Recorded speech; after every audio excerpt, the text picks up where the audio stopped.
প্ৰথমে মই ধন্যবাদ জ্ঞাপন কৰিব বিচাৰিছোঁ শিক্ষাগুৰুসকলক। মোৰ মা দেউতা আৰু বৰ দেউতা বা সকলোৱে মোক যথেষ্ট সহায় কৰিছে। মই জীৱ বিজ্ঞান পঢ়ি ভাল পাওঁ, সেইবাবে মই ভৱিষ্যতে সেই বিষয়টোতে আৰু অধ্যয়ন কৰিব বিচাৰিছোঁ। উঠি অহা ছাত্ৰ ছাত্ৰীক কি ক'বা? মই এতিয়া ক'ম যে যি পঢ়ে ভালকৈ কনচেপ্টটো বুজি ল'ব লাগে আৰু শিক্ষাগুৰুসকলৰ সদায় বাধ্য হ'ব লাগে। তেওঁলোকে যি কয় সদায় মানি চলিব লাগে। ঘৰত মা দেউতাৰ কথা সদায় শুনিব লাগে আৰু মোবাইল ফোনৰ পৰা অকণমান আঁতৰি থাকিব লাগে। নমস্কাৰ, মই প্ৰথমতে মধ্যৱৰ্তী কৰ্মীসকলক মই ধন্যবাদ জনাইছোঁ। আপোনালোকে আহি এই অনুষ্ঠান ভাগি কেনেকৈ বিশ্বায়ন কৰাৰ ক্ষেত্ৰত সহযোগ কৰিছে। প্ৰথমতে মই শ্ৰদ্ধা জনাইছোঁ আমাৰ শিক্ষাগুৰুসকলক। তেখেতলোকে যিদৰে যিমান কষ্ট কৰি যিমান ত্যাগ স্বীকাৰ কৰি এই ছাত্ৰ ছাত্ৰীসকলকে গঢ় দিছে, এইটো মানে ক'ব লাগিব, মানে স্বীকাৰ কৰিব লাগিব। যিমান এটা কম এটা তেওঁলোকৰ মানে মূল্যত তেওঁলোকে শিক্ষাদান কৰিছে, সেইটোলৈ চাই এইখন বিদ্যালয়ৰ পৰা তেখেতলোকে আজি 2019 চনত তেখেতলোকৰ এগৰাকী ছাত্ৰীয়ে প্ৰাইজ ষ্টেণ্ড কৰিছিলে আৰু সেই অনুপাতে আজি আকৌ পুনৰ 25 চনত সেইটো গৌৰৱ মানে আহিছে, ঘূৰি আহিছে। গতিকে মই শিক্ষকসকলৰ একাগ্ৰতাটো, তেখেতলোকৰ মানে কষ্টখিনি মই স্বীকাৰ কৰিছোঁ এইটো। আৰু তাৰ লগে লগে মই ছাত্ৰ ছাত্ৰীক ক'ব বিচাৰিছোঁ যে পঢ়াটো এনেকুৱা এটা বস্তু নহয় যে বৰ ভয় লগা এটা বিশাল বস্তু নহয়। মই নিজৰ ছোৱালীৰ ক্ষেত্ৰতে মই প্ৰমাণ পালোঁ, যদি প্ৰতিজন ছাত্ৰ ছাত্ৰীয়ে যদি প্ৰতিদিনে যদি 4 ঘণ্টাকৈ সময় যদি তেওঁ পঢ়ি যায়, মই ভাবোঁ এটা সুন্দৰ ৰিজাল্ট কৰিব পাৰে। এইটো বিশ্বাস হৈছে। আৰু তেওঁলোকে এটা কথা হৈছে, হয় মোবাইলৰ কথাষাৰ আহিছে, কিন্তু মোবাইলে যে বেয়া কৰিছে সেইটো আমি ক'ব নোৱাৰোঁ। মোবাইলে আমাৰ যিখিনি ইনফৰ্মেশ্যন সেই গোটেইখিনি তাৰ যোগেদি পোৱা হয়। গতিকে মোবাইল এটা যোগান ধৰাটো অভিভাৱকৰ ভুল নহয়, কিন্তু সেই বস্তু যাতে ছাত্ৰ ছাত্ৰী বা নিজৰ সন্তানে কেনেধৰণে ব্যৱহাৰ কৰিছে সেইটো চকু নজৰ দিয়াটোহে তেখেতলোকৰ মূল দায়িত্ব।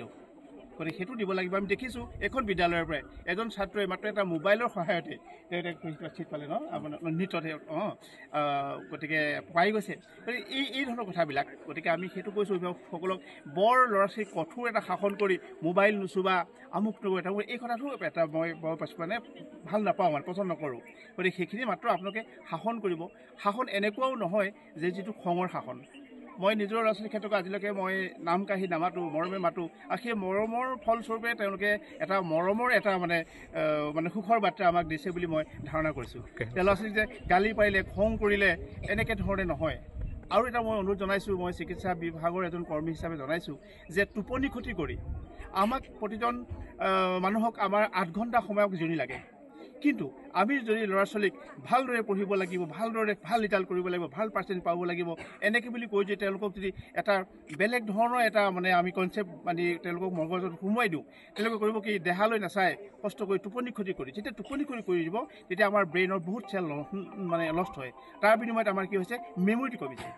মেমৰি কমি যোৱাৰ লগে লগে যিখিনি পঢ়িছে সেইখিনিও আমাৰ মনৰ পৰা গুচি যায়। গতিকে মই ছাত্ৰ ছাত্ৰীসকলক এটা অনুৰোধ কৰিছোঁ, ছাত্ৰ ছাত্ৰীৰ লগতে মই অভিভাৱকসকলক মই অনুৰোধ জনাইছোঁ। বহুত অভিভাৱক আমি দেখা পাওঁ যে ছাত্ৰ ছাত্ৰী ইমান কাৰাকৈ তেওঁলোকে শাসন কৰে, যাৰ বিনিময়ত ল'ৰা ছোৱালীয়ে মানে কি হৈছে, তেওঁলোকে সেইটো ভয়তে বহুতখিনি নাখাই নবৈ মানে পৰিশ্ৰম কৰি পঢ়ে, তাৰ বিনিময়ত তেওঁলোকে গৈ শেষত গৈ এটা ভাল ফল ল'বলৈ অকণমান কষ্ট হয়। সেইকাৰণে মই অনুৰোধ জনাইছোঁ, মৰমেৰে আপোনালোকে ল'ৰা ছোৱালীক ডাঙৰ কৰক, মৰমেৰে শাসন কৰক, তেতিয়া আমি এটা মৰমৰ ফল পাম বুলি আমাৰ বিশ্বাস আছে। মানে আজি নহয় কালিয়ে ভাল লাগিলে, কালি হোৱা হ'লে বেছি ভাল আছিলে। আমাৰ বিদ্যালয়ৰ পৰা 23জন ছাত্ৰই দিছিলে, 23জনে 5জনে ডিষ্টিংশ্যন পালে, 5জনে ষ্টাৰ, 8জনে ফাৰ্ষ্ট ডিভিজন, বাকী 5জনে ছেকেণ্ড ডিভিজন পালে।